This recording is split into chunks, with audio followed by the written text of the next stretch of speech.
Welcome to Unshakable with Human Design, the show dedicated to helping entrepreneurs use human design to shift from hustle to flow without sacrificing results.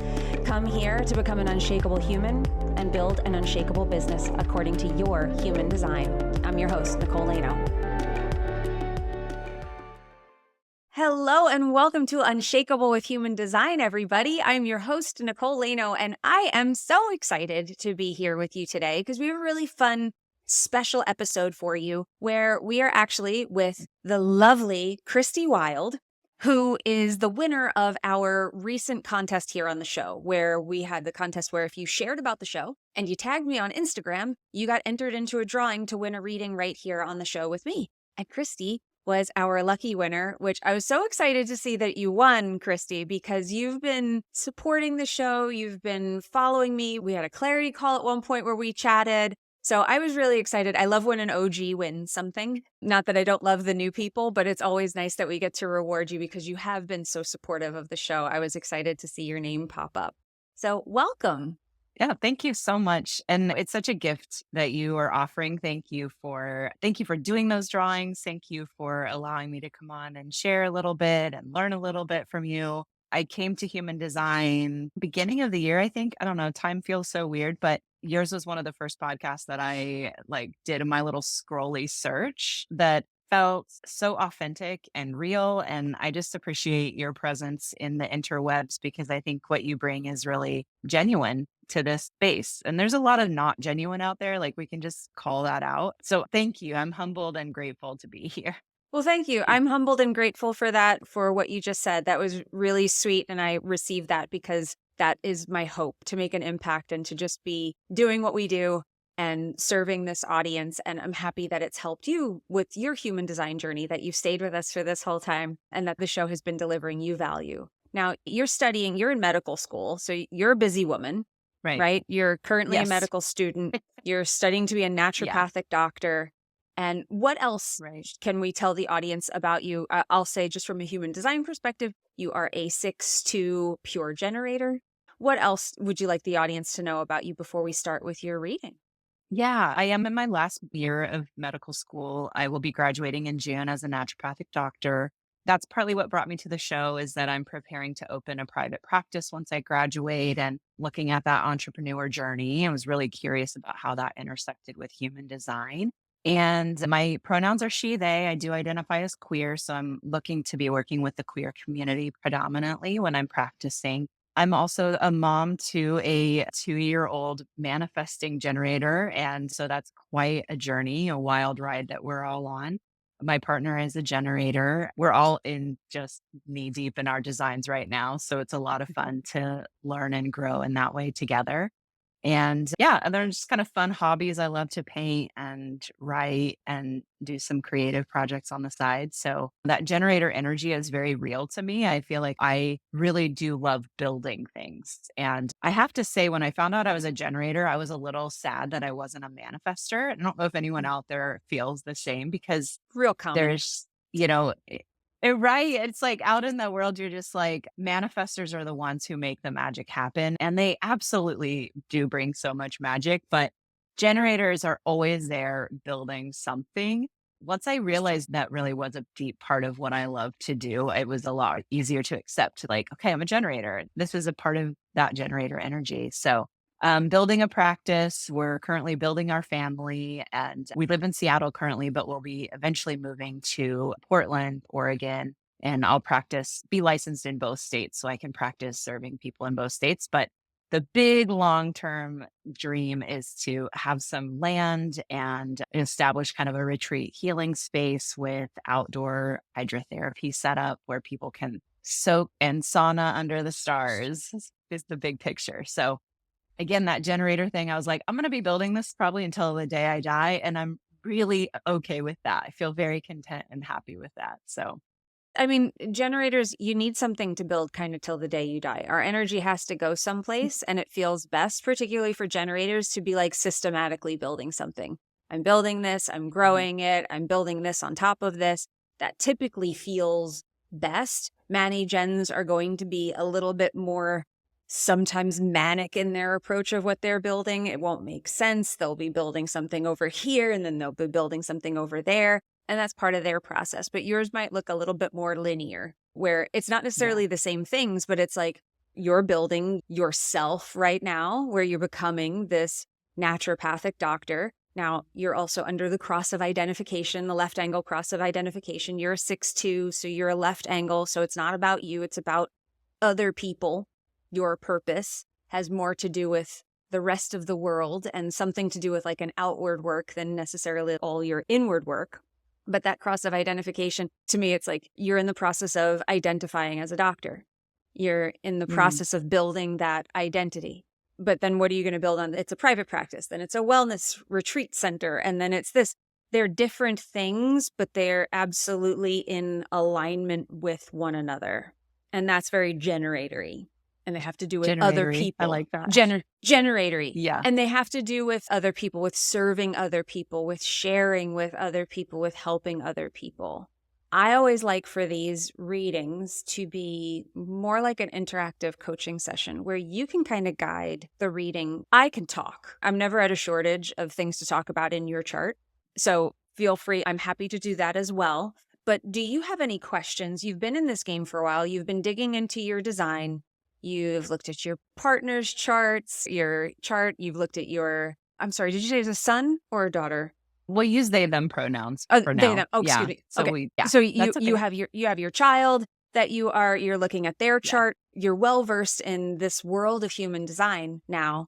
Do you have questions, or are there things that have come up through your journey where you're like, I discovered this and this is where I got stuck. I'm curious about this. Is there something I can shed light on right away that maybe we can use as a jumping off point? Yeah. I think the thing that's been coming up the most recently is like the sixth person. So I'm the 6'2". So the sixth part of that. And I've kind of been comparing notes with a few other 6'2s that I know of like, do you have a hard time connecting with people? Like, do you have a hard time making social connections? And one of the friends and I, we had this conversation back and forth where we were both, I mean, it just felt like so affirming because she was like, I feel like I've been searching for mentors my entire life and I can't ever find anyone that really fills that role for me. And I was like, yeah, same. I'm always looking for someone I can learn from. And then usually the lesson I get is that I am my own teacher. I'm learning the things I'm learning from this situation are coming from within, not necessarily from this person. So I guess I'm just curious, like if six is because we are kind of like at the top of that spectrum for the personality lines. If sixes, this is like a common struggle for sixes to feel socially and connected to other people. Well, yeah, they're one of the keynotes for the six is aloof. And by Mm. aloof, especially, so you're on the roof right now, you're on the roof phase. So this is a Yeah. time of retreat. This is a time of pulling back. Guy, look at it like from birth to 30 years, you were out there living life and you were in, like, I look at Yeah. it like you're Gen Pop. You're down there in the weeds with people, living it, whatever that looked like for you. Yeah. Trial and error, fixing things, breaking things, just like living it, bumping into people, having relationships, breaking up. There's this vibrant side of life that might have looked rebellious, might have looked tragic, might have looked exciting. Could be any of these things or all of them combined. That's that Yeah. first 30 years. And then you climb up on the roof and you're literally taking yourself out of that game and you're starting to get for the first time that vantage point of being at the top of the hill, Mhm. looking down at everyone. You are in the weeds. You are no longer in the weeds. So one, that can feel a lot of sixes that I have talked to. There's just a different way that they have experienced this. It's the same thing. It's just what's their interpretation of it. Some of them have been like, oh my God, finally, I really needed to get out of it. And then some of them have felt like, I used to be fun. I used to be adventurous. I used to be daring. I used to be this. And now I feel like I can't connect with people. Like I don't want to do the things that I used to do. I don't feel connected to the world in the same way. Do either of those resonate for you, or does any of that?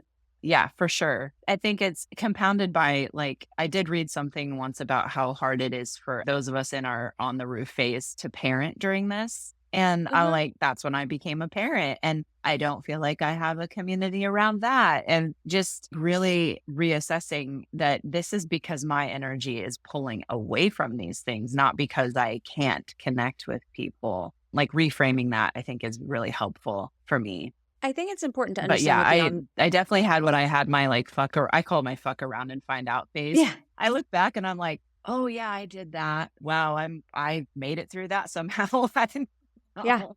Because now my life is just so different from how it was then. I think too, like it's really hard for people to understand how drastically different those phases are for those of us who are sixes. So it's hard for them to stick around because they're like, well, I knew you as this one person and now you're a totally different person. And it's true. That's true in a Mhm. lot of ways. I'm a much different person than I was 30 or younger. And I'll be another 50, approaching 50, I'll be another person emerging into that stage. So I don't know, being a six is a wild ride, man. That's what I can It's a say about journey. that. It's about the Yeah. journey for you guys, and it's important for sixes to also understand what the on the roof phase is for. It's for introspection. It's for getting a different Mhm. perspective on things. You're not born with that higher view perspective that we talk about the sixes having, that the vision, it's built over the course of this journey of your life. Now, it doesn't mean that you don't know that Mhm. that's coming. I think that that's why sixes can be hard on themselves in those first 30 years. Sometimes they can beat themselves up for not getting things right or for messing things Mhm. up. Like, oh boy, wow, I really wrecked a lot of stuff back then. And they can be not terribly compassionate for themselves because they do have some idea that they're going to be a role model or that things matter and will matter down the road. It's Mhm. like, you know that the path is leading you someplace at the top of that mountain, but you don't necessarily have that perspective yet. It's this phase where you get it and you get to reflect on all of those experiences of the first 30 years. This is that time of reflection. Without this time, you don't get to be the role model. If you don't properly Mm. roof it, you will not be able to Yeah. come down off the roof properly with the wisdom that you're meant to have in that third phase of your life. So it's all very Mm. purposeful. I will not say that it's always comfortable, but I do know that I have so many women who come to me, and it is all women. I haven't had a man come to me that's a 6'2" that had any of this stuff going on. But they come to me a lot of times 48, 49, 50, 51, like somewhere around that shift in their life. And I certainly have people come after as well, but there is that sense of they're like, they feel the change happening again. And they're just like, something is changing, something is coming. I feel like I can't stay still anymore. I have to. And it's that feeling of like, I've got to come down off the roof. And it is essential for you to do it Mm. because that is your purpose calling you. And you may not know what that purpose is. You're building stuff and you're following. All you can do now is follow what you have the 3410 exploration channel, which is about conviction. It's about being in response to things. So I'll give an example and I'm just sort of illustrating a point. If I'm wrong, I'm wrong, but just to sort of illustrate how this works. So you identify as queer, so you want to serve the queer community because that's a value that you have. That is a conviction that you have. Maybe it's that the community Mm. is underserved. Maybe that you don't like the way they're being served, that you want to take a stand and you're going to build something for them. And that's going to be connected to who you are and how you identify as a person. Now, if that were true, I'm just trying to give Mm. examples because I think they can help to illustrate points. If that were true, that would be how, as a builder, as a generator who's here to build things, that you're building the things that feel right to you in alignment with who you are in preparation for whatever it is that the wisdom phase brings you. We don't know. So I Mhm. often get the question from sixes where it's like, can I lead before I'm 50? Do I have to wait until I'm 50 to share, to be embodied, to... No, not at all. You're still living your life. You're not going to sit there and hibernate until you're 50 years old. That's not at all what this is saying. You're just living in different ways that's preparing you for who you're here to ultimately be. But the key is you Yeah. just follow strategy and authority until you get there. And that might be that you actually respond to fewer things now because you're on the route. You might respond to more things Mm. that take you inward rather than outward. Don't forget, we're looking at the 6. You're also a 2. You hermit. Most twos want to be left alone. A 6'3" has a very different expression than a 6'2". Yeah. Don't sleep on Yeah. that too. It's very powerful. So you just want to ask yourself, am I Yeah. hermiting or am I hiding? Yeah. Am I just not allowing myself to be in connection with people because I'd rather be Mm. alone? The 2 is here to be called. So I use the term let your freak flag fly because the 2 is unique. The 2 is different. The 2 is not like everybody else. And you get recognized and called out for being unique. So it's not about you being like all the other parents on the playground and assimilating with that group. It's about you showing up as who you are and allowing the Mm. correct people to see that in you, where they're like, that's my person over there. I think I want to Yeah. get to know them. Does that Yeah. make sense from how these things work together? Yeah. Because they're really seeing Yeah. that. You're a leader and a visionary and all of those things, but they're seeing more you're unique. We see the design Yeah. side more than we see the personality. We think everybody sees this like 6 leader because that's what we're focused on, because that's what we identify with. I identify as a 5, but they see me as this problem solver and all of this. And it's like, no, they kind of see me as an expert. They see the depth of my knowledge. They see that if I ask people what they see, the first thing out of their mouths usually is expert when it comes to like human design and Yeah. stuff, not in all things, but that I have a defined expertise and I'm a specialist in something. They're going to see you that you have a unique way of showing up in the world.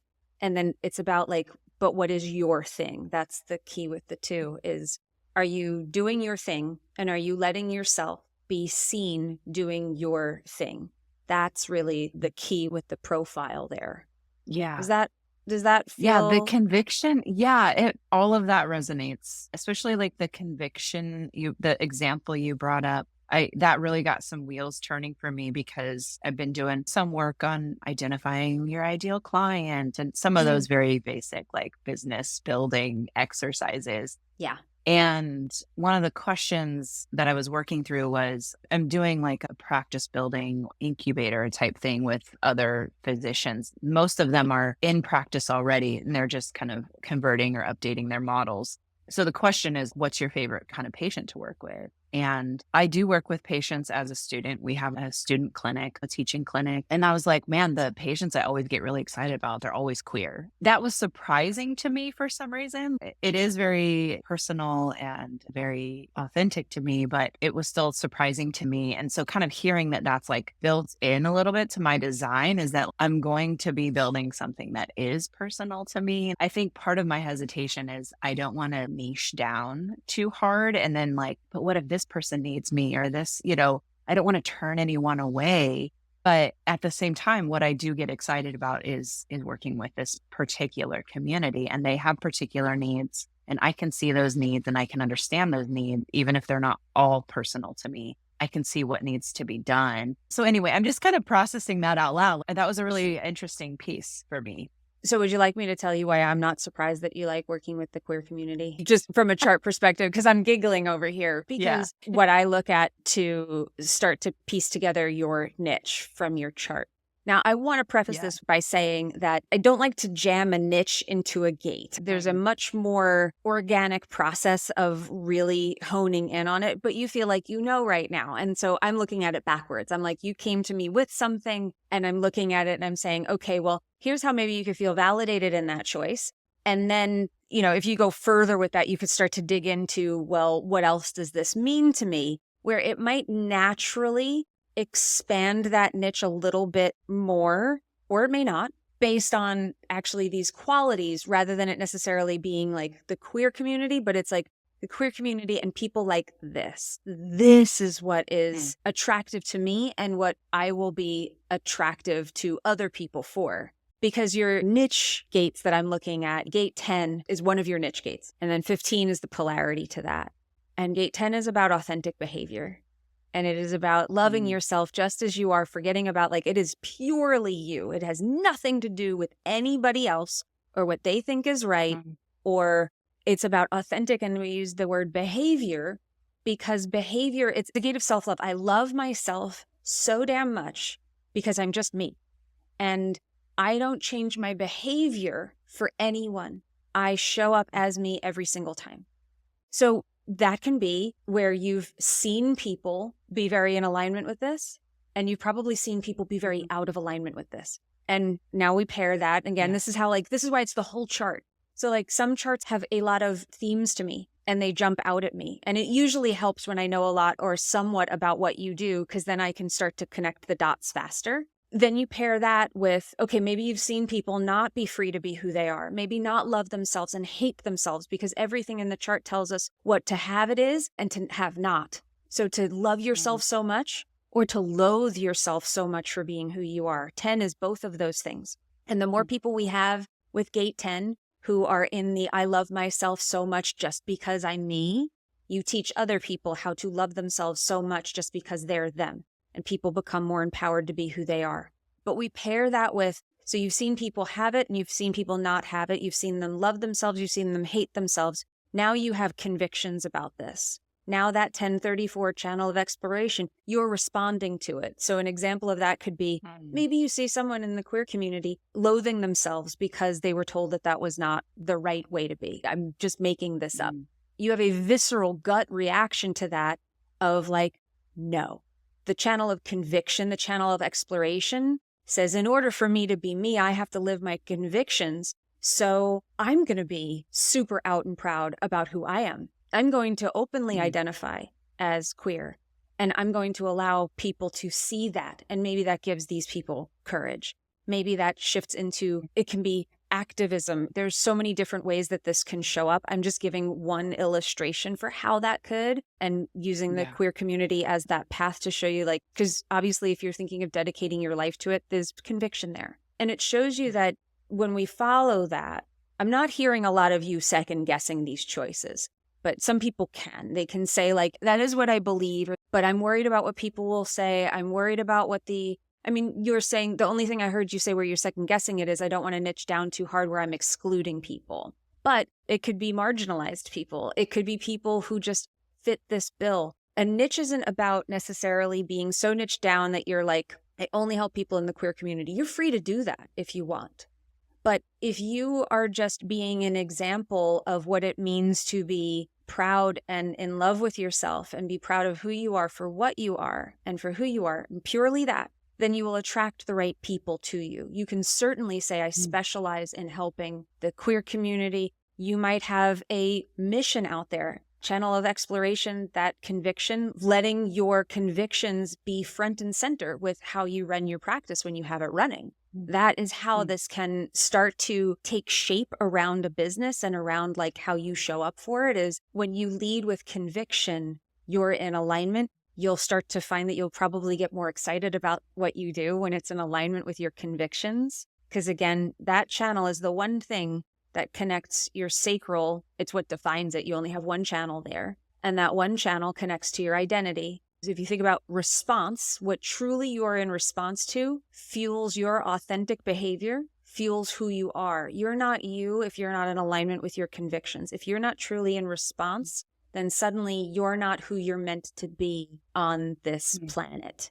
So do you see, like, we start to weave these things together, and businesses' lives, little clues to how this is all, I don't want to say preordained, we have free will, but there's stuff here that I don't know what your convictions are going to be. That's you as an individual. And frankly, you don't know what they are until you're out in the world, you experience something and you respond, yes, I care, or no, I don't.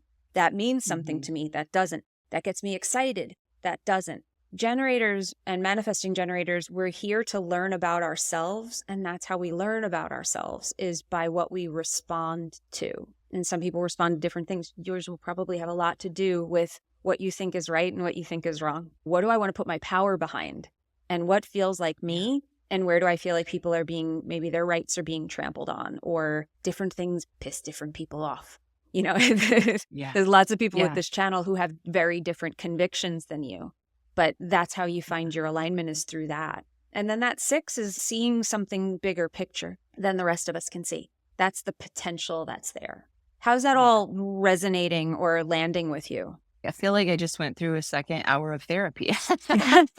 No, I mean, I was just processing so much of this with my therapist, and I love human design for this reason, because it's so affirming of things that I'm sensing but I don't yet have the language for, or I don't really have the context or the organizational piece for. And part of what I was sharing with her is just, I'm coming to this place of like really deep acceptance that this is my design. This is who I am. This is the uniqueness of what I bring back to humanity. It's like just by accepting who I am, instead of fighting it, instead of othering it or labeling it as bad or whatever we do, because it's hard for us sometimes to confront parts of ourselves. I feel like human design just gives me that permission to be like, well, this is why I feel so strongly about this. And that's actually a gift. That's a gift that I bring to people, is to feel this way or to act this way, to be this way.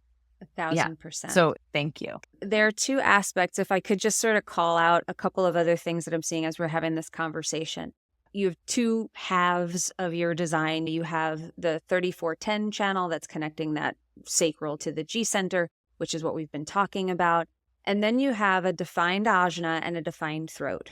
So you have two channels. That channel is the 1762, which is the channel of acceptance. This is a channel of being able to explain things in ways that people understand and that they can grasp easily.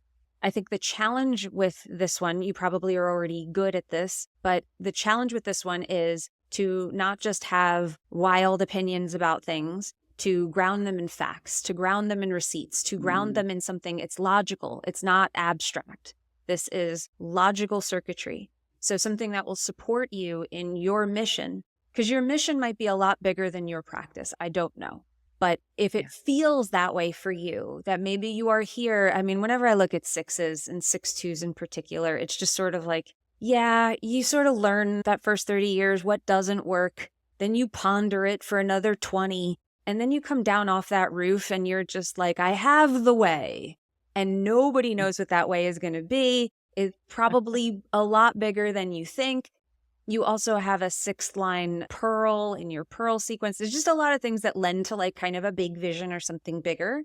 And you have a voice. Your conscious sun sits in your throat. So that to me is just, it is about doing, it is about sharing, it is about putting something out there. So when you're doing that, something, especially when you're dealing in new agey stuff, naturopathic medicine, to catering to or specializing in the queer community, and really getting a message out there, you have that 63-64 gate pairing in your unconscious sun and your unconscious earth. So in your incarnation cross, you have my conscious sun and my conscious earth, which are very much their head center gates, which are about seeing beyond just here. They're very visionary. They're very much about like possibility. What can we do and how can we do it? And let's not get stuck in reality here. So it's about ushering people into something brand freaking new and having the courage to do that. I get a lot of people with these gates in my life because I attract them, because that's what I put out as my personality.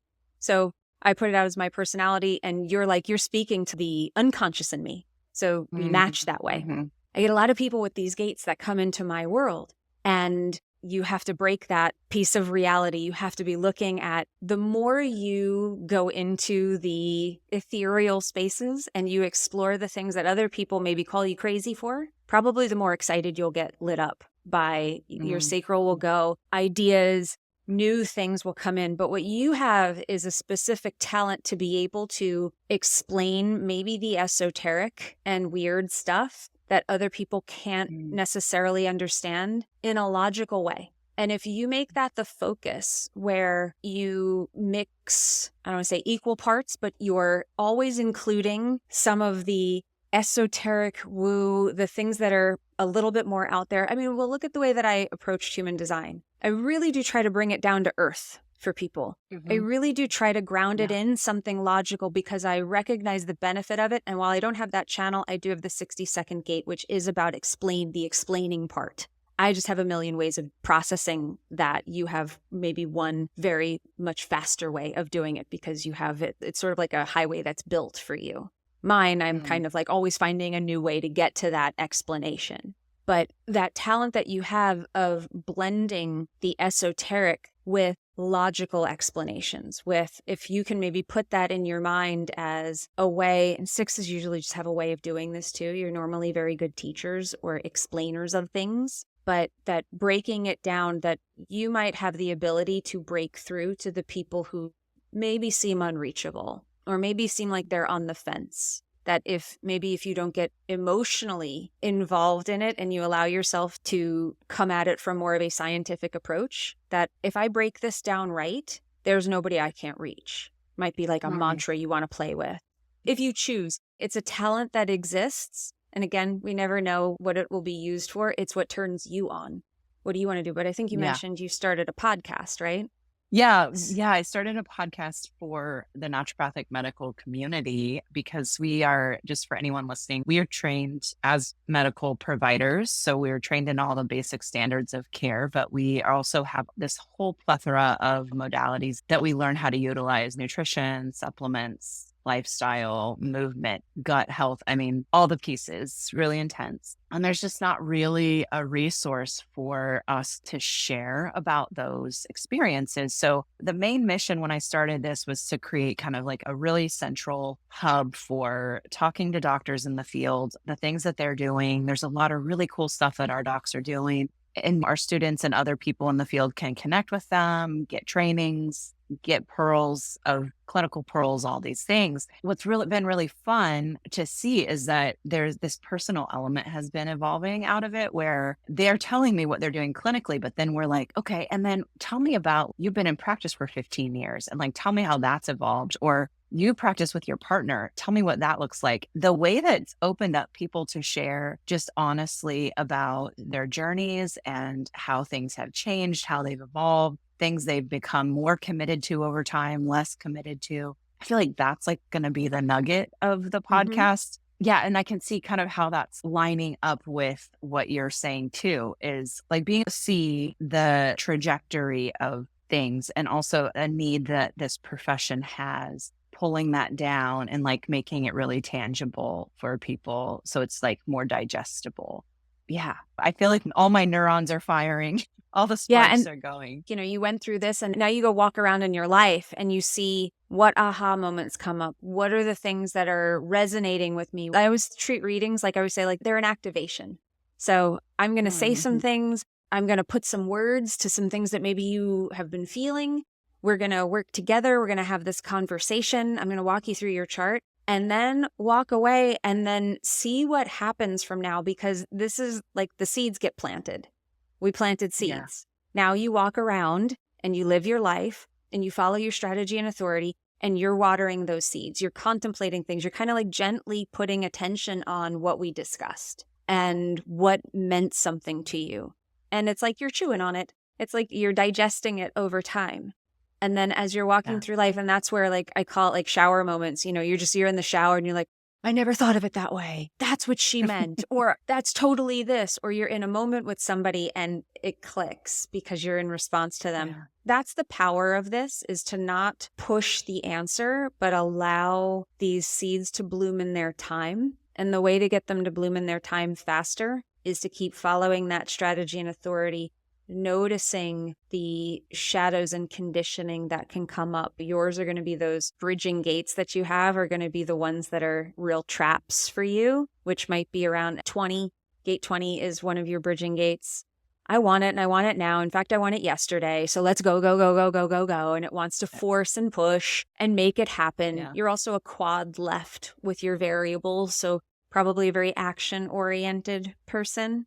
Take charge of a situation. Like that's just sort of naturally usually what happens there. And then you have gate 33. That one typically I don't find to be like a terribly shadowy gate. It is a throat center gate. It is the gate of retreat. It's about reflection. Usually it's like, you know, are you reflecting too much or are you pulling back too much? Gate 20 is the one that I would look out for. That's the one that I think that usually people who have gate 20 as a bridging gate, and I say, I want it and I want it now. I want it yesterday. They're like, oh, yeah, I do that. That's normally the hot button one. As long as you're not falling into that and you trust, like, it's happening. Maybe I can't see it, but I trust that it's happening. And if I focus my energy on where it wants to go rather than where I want it to go, good things happen. And I love that it sounds like you're already doing a lot of these things. It's the message is to kind of keep doing more of it. Keep going. Yeah, I've been doing it unconsciously. Hearing you say that and pointing that out, that's really helpful for me because I can be more aware of that. Yep. And I also had a question for you. If you Yeah. had any tools around, I know like when someone has an open center, there's a lot of things that happen, more receptivity. You can magnify a person who is defined, who's kind of in your sphere. And I'm curious what tools you use for protecting open centers in certain spaces. I just noticed sometimes with my open head center and open emotional center Mm-hmm. that those places can get, I don't know if co-opted is the right word, but I lose control somewhere along the way. And I feel like I'm like just at the whim of people around me. And Yeah. just curious if you have tools for navigating that, if there's any strategies for that. Yeah, I mean, there's tools like simple grounding really does help because a lot of it is being out of your body and not being grounded in your body. You're much more Mm, susceptible to be taken on a ride if you're floating up in the air like a balloon and someone can just grab the string and start dragging you along on wherever they want to go. Whereas if you're firmly grounded and planted where you are in your body, it's harder to be taken on that ride. So that's a simple mm, practice that I suggest everybody do, which there are grounding techniques. There are simple things that you can do, like walking barefoot in the grass, those type of things, all the way to doing like central channel breathing, which is something where you like tighten up your whole central channel, your root, like you're doing a Kegel. You tighten up your sacral, you mm. tighten up your heart, you tighten up your throat. Do ujjayi breathing, which is like a yoga breathing technique. So you're breathing like closing off your throat. Sounds like you're snoring when you breathe through your Yeah. nose. You're breathing through that back of your throat. You're closing your eyes and you're just picturing that breath and your energy go up and down the central channel. You're reconnecting your energy there. So those are some Okay. grounding techniques that you can use. But outside of that, for protecting your energy around conditioning, honestly, it's been my experience that it's about you have to decondition first so you can know that it's happening. You get more Mm, control the less full you are in an open center. So if you are overwhelmed by the pressure of an open root center, and that is a feeling that you have, and I have an open root too, and that can be like an overwhelming feeling, just where you feel overwhelmed all the time, like you're running out of time all the time. The list is so long and you're just thinking about, what do I have to do? What's next? You have to be able to tune into that it is that pressure first in order to fight that pressure. So the first step is okay. to be aware that it's happening. And then you start the process of deconditioning. I use tapping. That's sort of the way that I clean out the centers. And you have an open solar plexus, emotions, feel your Mm, feelings. Don't push them aside and say, that's inconvenient. Don't have time for that. I'll deal with that later. And then you don't deal with it. So the tools are really to decondition those centers, to recognize. And what I like to do is I tell people, go one at a time. Say, like, mm, I'm going to really pay attention to root center pressure. And I'm really going to focus on noticing when I am acting out of trying to be free of pressure versus acting from my sacral. My mm, favorite question to ask with an open root is, does this really need to be done now, or am I just trying to be free of the pressure? If I can ask that okay. question and then realize how many things don't actually need to be done now, they could be done later, that gives me my power back. Then you start to have more grounding, because the root center is about grounding. You're going to get grounding from that. But then you start to clean out that center and you stop being taken for the ride. And then Mm, when you're in that place, you're very sensitive. You know what root center pressure feels like. You know what it feels. So when someone comes in and they have it, you suddenly have a different relationship to it, because you're just like, that's not mine. That's mm, not mine. yeah. And I can feel that, and I can feel their pressure, and that's not my pressure, and I don't need to be a part of it. And then you can take yourself out of their physical space as well to show yourself the difference between being near them and feeling it and being away from them and not feeling it. Like, take a step outside, Mm, touch a tree, hang out for a couple of minutes, remind yourself what your energy feels like, and you go, oh, that's totally not me, that's them. You will be surprised how much of that protects you, how much of that shifts, mm. where you suddenly become, it's like you're psychic in a certain way. You're feeling and receiving what they're throwing down. And you can get a sense of they feel a little out of alignment in that place. And you can start to see what they have rather than identify with it yourself. Does that help? That's very helpful. Thank you. Yeah. Well, I Yeah. mean, especially like as the work that you're going into, you're cleansing your energy. and staying clear in between your patients, because you're going to be taking on a lot. Like, don't identify with it. Don't hold it. We have a saying, be a screen, not a sponge. Allow it to pass through. You can understand what's there, but you don't hold it. And then there's good old sage for your space. Like, I would recommend things like that for your office, wherever you're practicing, as just kind of a cleansing each day, making sure that you're clearing the space. Any other questions or anything else that I can answer for you? I don't think so. This was so lovely. Thank you.